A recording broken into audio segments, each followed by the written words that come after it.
First of all, the word carol has many meanings. Many people associate carol with Christmas, but that isn't the case. Go back far enough, it has no association generally with Christmas. It could be French or Latin in origin. Open interpretations. Dancing is an expression linked to the word carol.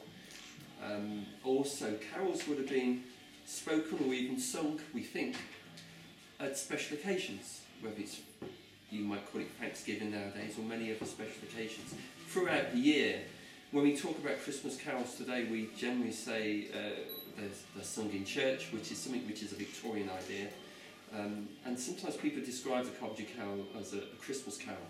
I think that's up for the debate. It could be in some ways, but the carol itself, we go back many, many hundreds of years, possibly down to the Roman times, pagan in origin in many ways. The Coventry carol itself was first written down that we're aware of in the 1500s, early 1500s. I think we've got a date around about the 1530s. Before that, it's possible it's been an oral story or song for maybe 200, 300, 400 years. I don't think anyone really knows. There was a suggestion 200 or 300 years.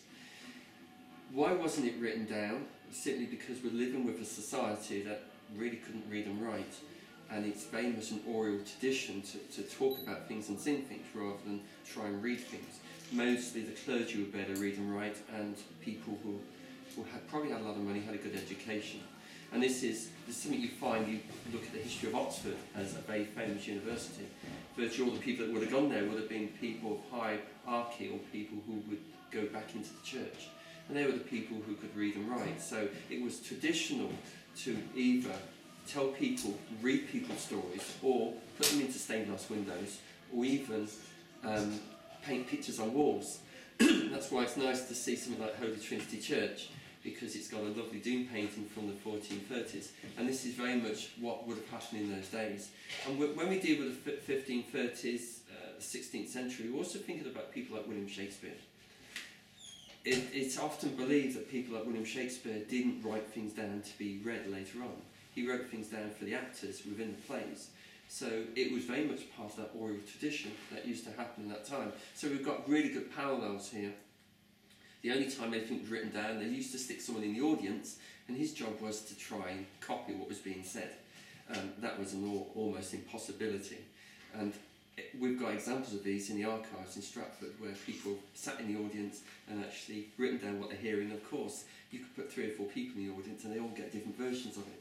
So I always find that quite fascinating, because no one's going to keep up with what's being said. So sometimes what they do, they focus on one aspect of it, and so you get a really good copy of that.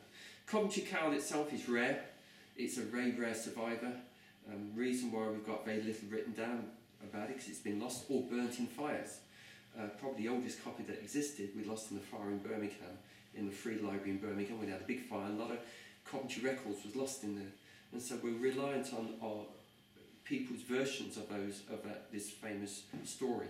And it would have originated, in our case, in this case, on the back of the mystery plays.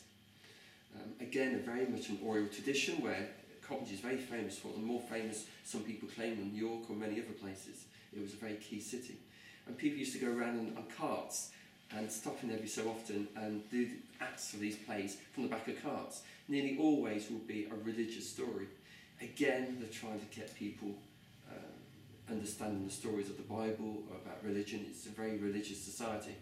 And the Coventry Carol is a small aspect of one of those mystery plays, one of 2 that have partly survived down through the ages.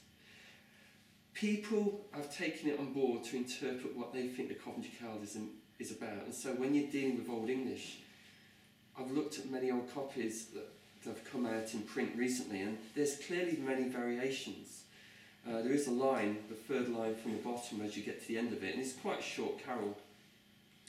And the one line, the last word on it, changes 5 times. There's 5 versions of that one word in that one line.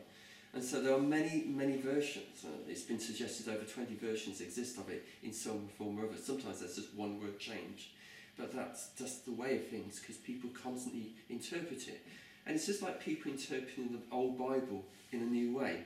They think, well, this is what I think they meant to say, and so they interpret it that way. And I think that's happened with the Coventry Carol.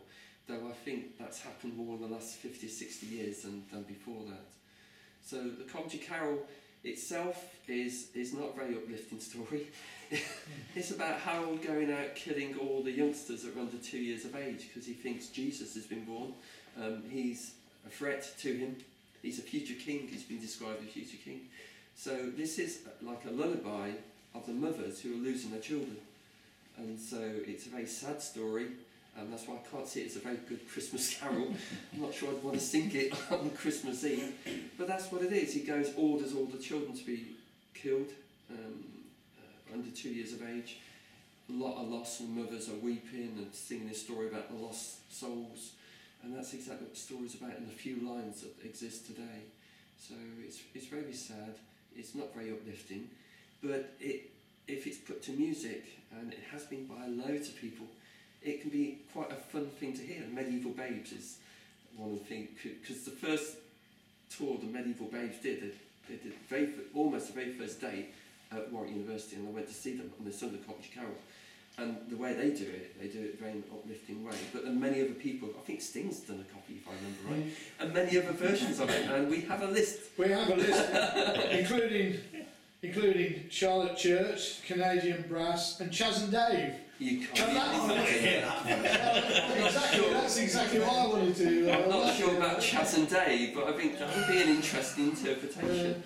So yeah, let's go for the Chaz and Dave, but I've got a good feeling we're going to go for a more medieval version of it. Yeah. So it's not very exciting, but it's very typical of the mystery plays and very typical of anything that's come down from it. There's suggestions that people used to go around the streets and knock on doors and gather people around and sing it every so often. I guess like people from certain cultures will go around on Christmas Eve.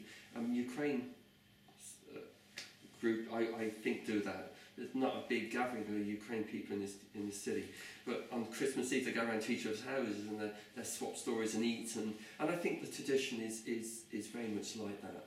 And I think you have to go into Europe and see some of these traditions still acted out, especially oral traditions. We're losing this oral tradition of passing history and passing songs down, but all across the world it was quite a common thing to do, simply because reading and writing was not common.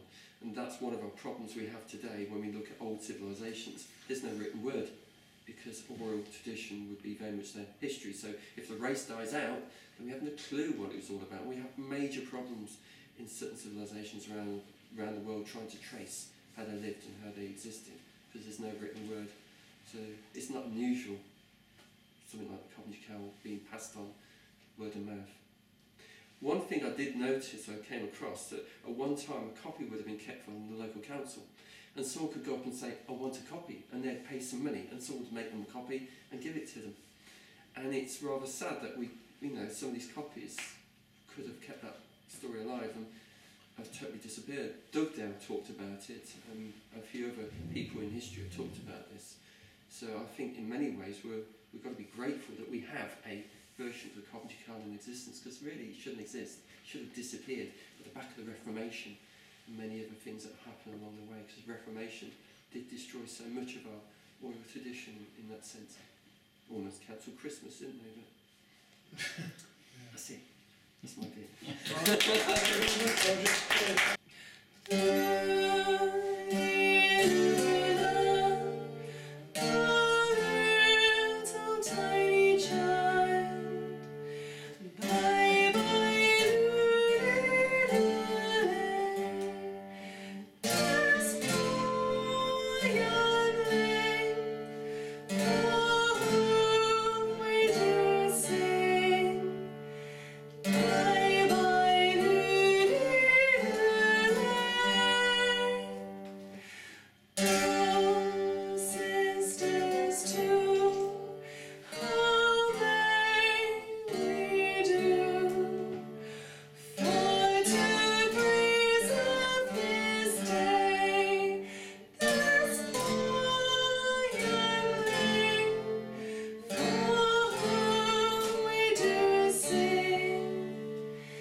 child.